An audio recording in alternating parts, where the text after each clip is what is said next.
Dear student, good morning. आज हम लोग न्यू चैप्टर स्टार्ट कर रहे हैं जिसका नाम है वाटर रिसोर्स। क्या नाम है? Water resource. Water resource mean जल संसाधन। जल संसाधन, ठीक है। यह बहुत ही इम्पोर्टेंट चैप्टर है। यह एग्जाम के दृष्टि से भी इम्पोर्टेंट है और हमारे इन्वायरमेंट के लिए और हमारे लाइफ के लिए भी बहुत ही ज़्यादा इम्पोर्टेंट चैप्टर है वाटर रिसोर्स। क्योंकि आप सभी लोग जानते हैं कि वाटर के अभाव में या स्कार्सिटी ऑफ वाटर के समय हमारा जो लाइफ होगा ना वह असंभव हो जाएगा। असंभव मतलब जीना संभव नहीं होगा।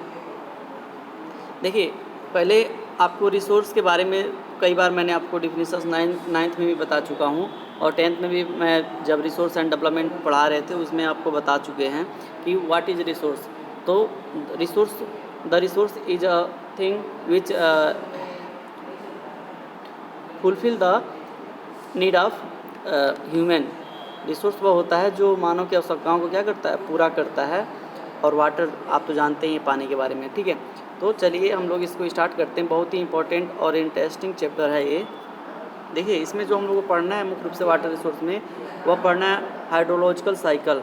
हाइड्रोलॉजिकल साइकिल जिसको बोलते हैं जल चक्र बोलते हैं, साइकिल वाटर साइकिल जिसको बोलते हैं, इसके बारे में पढ़ना है। दूसरा पढ़ना है water some facts and figures, मतलब उसके बारे में कुछ फैक्चुअल चीज़ें भी पढ़ना है वाटर के बारे में। Water scarcity. Water scarcity mean scarcity मतलब होता है कि कमी, पानी की कमी और उसके क्या क्या कॉजेज है उसको हम लोग पढ़ना है। कॉजेज ऑफ वाटर स्कार्सिटी, कि हमको वाटर स्कार्सिटी क्या होता है, what is water scarcity and what is the causes of water scarcity के बारे में भी अध्ययन करना है। वाटर रिसोर्स मैनेजमेंट, हम वाटर को कैसे मैनेजमेंट कर सकते हैं, वाटर संसाधन को कैसे मैनेजमेंट कर सकते हैं, उसको व्यवस्थित कैसे कर सकते हैं, इसके बारे में पढ़ना है। जिसमें मुख्य रूप से 3 पॉइंट है। Multipurpose river projects, water conservation and management, और तीसरा है उसके बाद एग्जामिनेशन बेस्ड असेसमेंट। मतलब लास्ट में जब सब हम लोग पढ़ने के बाद एग्जामिनेशन जो भी क्वेश्चन होंगे उसको सॉल्व करेंगे, ठीक है। तो इतने सारे टॉपिक्स इस चैप्टर्स में पढ़ने हैं आपको, तो इम्पॉर्टेंट चैप्टर है। और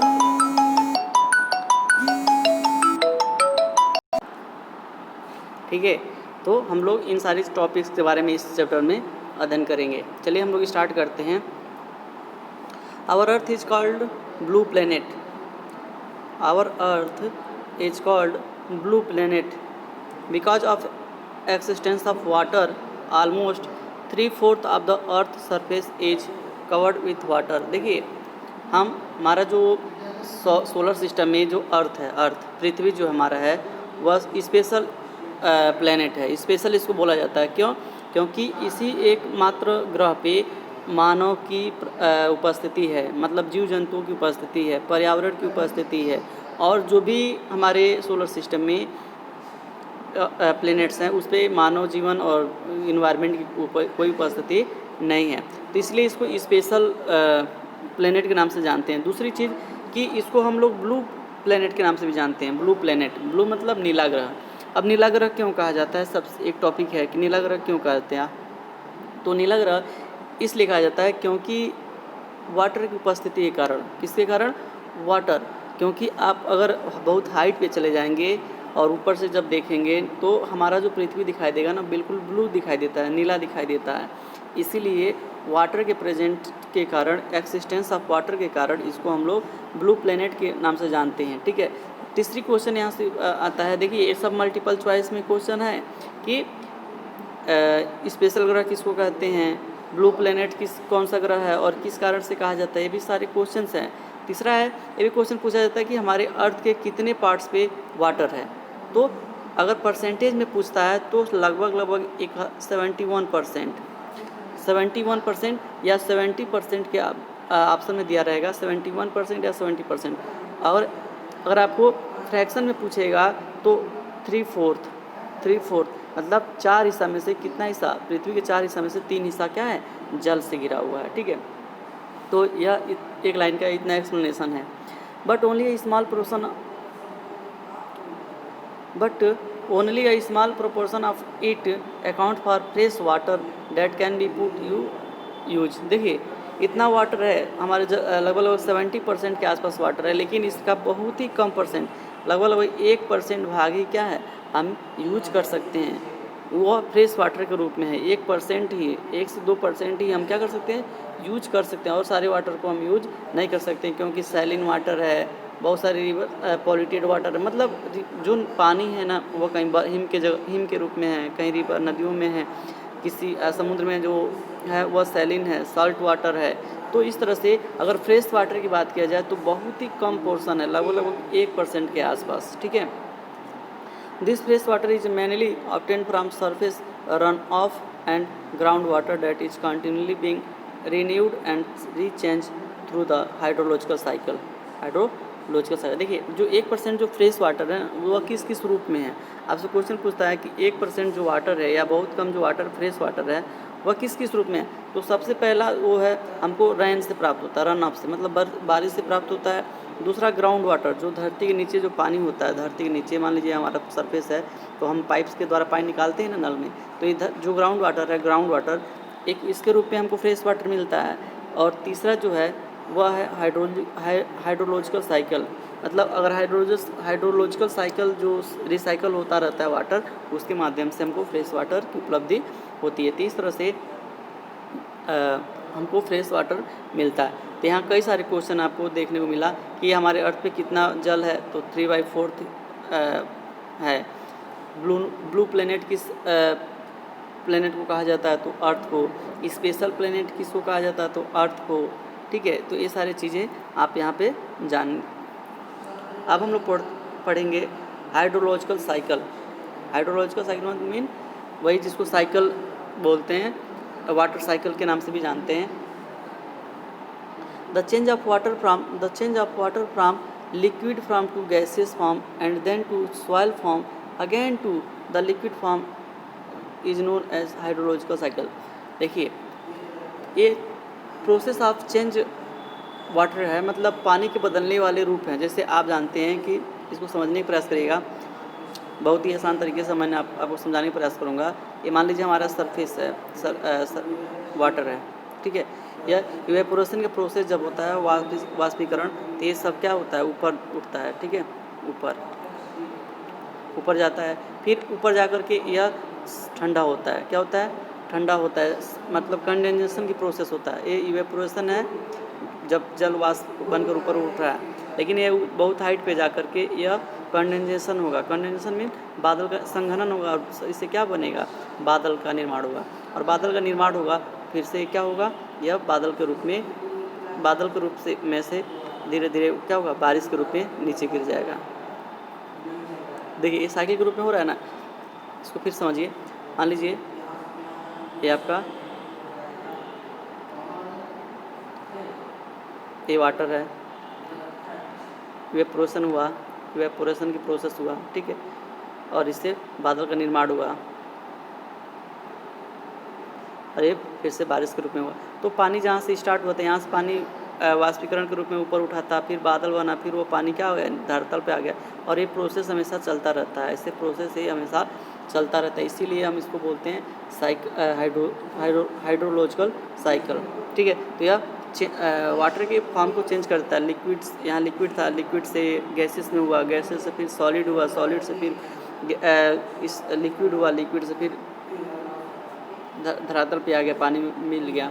इस तरह से इसको बोलते हैं हाइड्रोलॉजिकल साइकिल। अगर पूछता है कोई क्या व्हाट इज हाइड्रोलॉजिकल साइकिल, तो बोलिएगा the process of change water in gases to liquid, liquid to solid, ठीक है। This phenomenon makes water a renewable resource. इस प्रकार से ये जो प्रोसेस होता है इसको हम लोग रिन्यूएबल रिसोर्स बना देता है वाटर को। रिन्यूएबल मतलब उसको कई बार यूज़ कर सकते हैं। रिन्यूएबल एनर्जी वो होता है जिसको हम लोग एक बार यूज़ करें, 2 बार यूज़ करें, वो ख़त्म नहीं होता है जल्दी से, ठीक है। जैसे पेट्रोल जो है वह नॉन रिन्यूएबल रिसोर्स है। एक बार हम 1 लीटर पेट्रोल को ख़त्म कर जला दिए तो दोबारा नहीं पेट्रोल बनेगा। लेकिन अगर मान लीजिए पानी से 10 लीटर पानी उससे हम नहा लिए, फिर वो पानी रिसाइकल के माध्यम से वो शुद्ध हो जाएगा और उसका हम यूज कर सकते हैं। तो इसीलिए इसको रिन्यूएबल रिसोर्स बोलते हैं, ठीक है। Water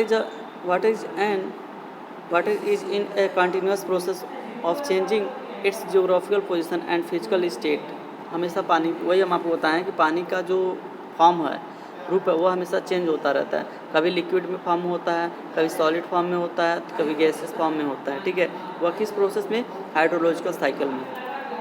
this process of continuous interchange of water known as hydrologic cycle. इसी प्रोसेस को हम लोग हाइड्रोलॉजिक साइकिल बोलते हैं। Water from ocean and from other water bodies evaporates due to solar energy and enters the atmosphere as a water vapour. कह रहा है कि जो हमारा समुद्र का पानी होता है या किसी का पानी हो, समुद्र का हो या नदी नाले का हो, धाराल हो, वह इवेपोरेट होता है। इवेपोरेट मतलब वाष्पीकृत होता है धूप और किसके उपस्थिति में? Solar energy. सोलर एनर्जी मतलब सूर्य के प्रकाश में जब गर्म हो जाता है, गर्म होकर के वाष्पीकरण के ऊपर चला जाता है, ठीक है। Winds coming from ocean to land transport the water vapour to that side. और इस तरह से जो एयर होता है, एयर, अब मान लीजिए समुद्र के ऊपर बना बादल, अब इस बादल को एयर के माध्यम से बादल यहाँ धरातल के पे चला जाएगा और यहाँ पे क्या कर देगा? बारिश कर देगा, ठीक है। When condensation takes place in the atmosphere, water falls down as a rain or so on the land। और पानी उस धरती पे दिखाई देता है। अर्थात जब पानी जो होता है गैसेस से फिर सॉलिड में, सॉलिड से फिर लिक्विड में होता है, तो पानी के रूप में धरती पे गिर जाता है। उसी को क्या बोलते हैं? रेन बोलते हैं, बारिश। The water returns to the ocean in the form of rivers and stream.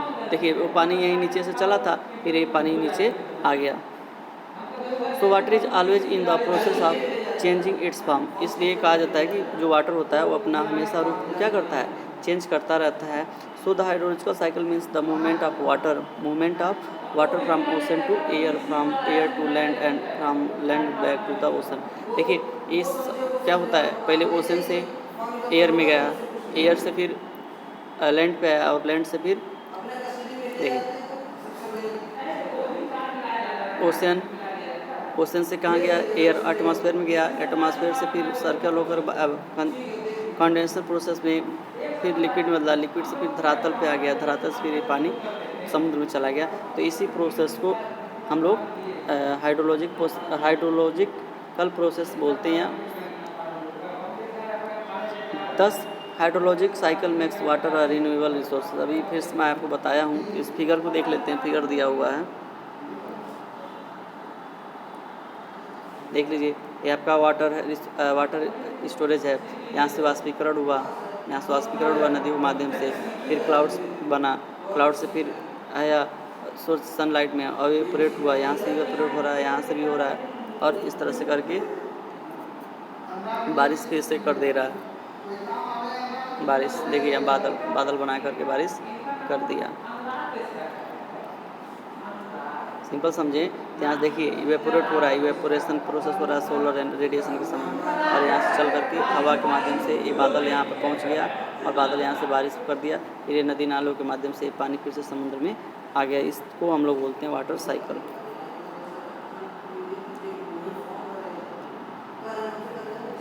Water some facts and figures, मतलब कुछ फैक्चुअल चीज़ें हैं वाटर के बारे में जिसको हम लोग जान लेते हैं। India received near by 4% of the global prescription and ranks 133 in the world in returns of water availability पर पर्सन एनम। देखिए जो इंडिया है ना, वो 4% पूरे वर्ल्ड में जितना पानी है उसका 4% भारत क्या कर पाता है, रिसीव कर पाता है। और भारत को अगर देखा जाए पर पर्सन पर एनम में, मतलब प्रति व्यक्ति कितना पानी यूज करता है, तो उस रैंक के हिसाब से भारत जो है वो 133वें स्थान पे, 133 स्थान पे है। 96.5% of the total volume of world's water is estimated to exist ocean and 2.5% of fresh water. देखिए अगर पूरे 100% वाटर की बात किया जाए धरती पे, तो उसका जो लगभग 96.5% जो पानी है वो कहाँ पे है? समुद्र में है, ओशंस में है, ठीक है। और ओशंस का पानी जो है वो सॉल्ट वाटर है, ठीक है, सैलाइन वाटर जिसको बोलते हैं। लेकिन मात्र 2% पानी का लगभग 2.5% जो पानी है वही क्या है? फ्रेश वाटर है।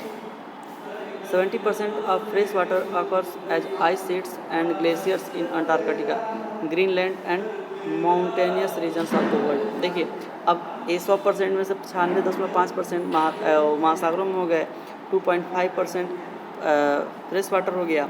अब इस 2.5 का, अब इस 100% नहीं, 2.5% का जो उतना पानी बचा है, अब उसका जो 70% पानी है वह कहाँ पे है? वह तो आइस ग्लेशियर के रूप में है अंटार्कटिका के पास। कुछ जो है वह ग्रीनलैंड के पास है और कुछ जो है माउंटेन्स रीजन के पास है। अर्थात जो 2.5% मतलब उसको मान लो 100%, अब उसका जो है 70% ग्लेशियर्स में, और ग्लेशियर्स ऑफ अंटार्कटिका, ग्रीनलैंड और माउंटेनियस रीजन्स में है। ठीक है।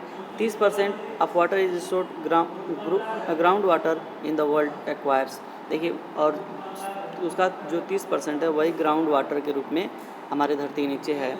इन 1999 the total renewable water resources of India estimated at 1897 square kilometre per annum. मतलब प्रति व्यक्ति सालाना अगर देखा जाए तो 1897 स्क्वायर किलोमीटर पर एनम के रूप में आता है। It is predicted that by 2025 large parts of India will be absolute water scarcity. और ये भी भविष्यवाणी की गई है कि लगभग 2025 तक, 2025 तक पानी भारत में बहुत ही ज़्यादा पानी की स्कार्सिटी आ जाएगी। मतलब पानी तो बहुत रहेगा लेकिन एज अ फ्रेश वाटर के ऊपर नहीं रहेगा। आज आप देख लीजिए, पानी को हम लोग खरीद कर पीते हैं, पानी को हम लोग मतलब बहुत शुद्ध पानी ग्राउंड वाटर से निकाल कर नहाते हैं। पानी का कीमत डे बाय डे क्या होता जा रहा है? बढ़ता जा रहा है। पानी हमारी धरती पर कभी ख़त्म नहीं होगा, लेकिन जो शुद्ध पानी नहीं रहेगा, पॉल्यूटेड वाटर रहेगा। ठीक है। तो इस तरह से आप